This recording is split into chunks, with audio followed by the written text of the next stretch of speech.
आसिम मुनीर के ईरान पहुंचने से पहले भारत ने बिछा दी बिसात, यहां उतारी मिलिट्री, मकसद बस एक दुश्मनों का सफाया। पूरी खबर क्या है आपको बताते हैं इस वीडियो में। मैं हूं आपके साथ मनूरा सक्सेना। ईरान जंग के चलते हॉर्मुज स्ट्रेट से जहाजों की आवाजाही बुरी तरह से प्रभावित हो गई है। इससे एशिया से लेकर यूरोप तक के देशों में नेशनल इंटरेस्ट पर भी असर पड़ रहा है। खासकर एनर्जी क्राइसिस की स्थिति पैदा हो गई है।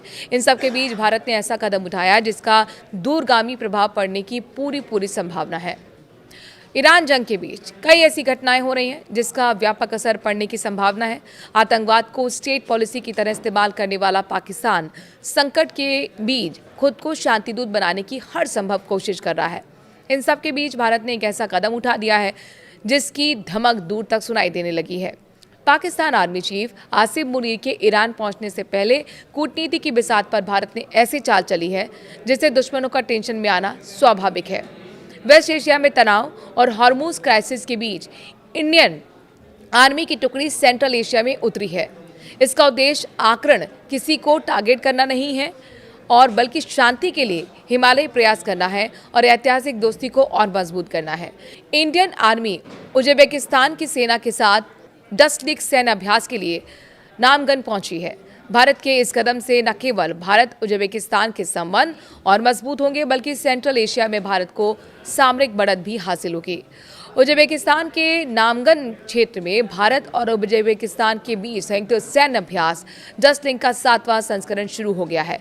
भारतीय सेना के मुताबिक इस अभ्यास का उद्घाटन समारोह गुरुमसराय फील्ड ट्रेनिंग एरिया में आयोजित किया गया है। इसमें दोनों देशों की सेनाओं ने भाग लिया। यह संयुक्त सैन्य अभ्यास 12 अप्रैल से लेकर 25 अप्रैल तक चलेगा। इसका उद्देश्य दोनों देशों के बीच सेनाओं के बीच तालमेल, क्षमता और आपसी सहयोग को और मजबूत करना है। इस अभ्यास में मुख्य रूप से संयुक्त विशेष अभियान पर ध्यान केंद्रित करना है जिनका लक्ष्य अवैध सशस्त्र समूहों को निष्क्रिय करना है। भारतीय सेना के अतिरिक्त महानिदेशालय जनसंपर्क ने बताया कि डस्टलिक अभ्यास दोनों देशों के बीच वैश्विक शांति और सुरक्षा के प्रति साझा प्रतिबद्धता को दर्शाता है और रक्षा सहयोग को नई दिशा देता है। इस बात पर खास जोर रहने वाला है।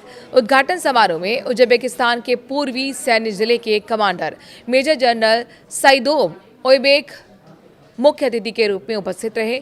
इस दौरान दोनों देशों के सैन्य अधिकारियों ने अभ्यास के महत्व और इसकी रणनीतिक उपयोगिता पर प्रकाश डाला।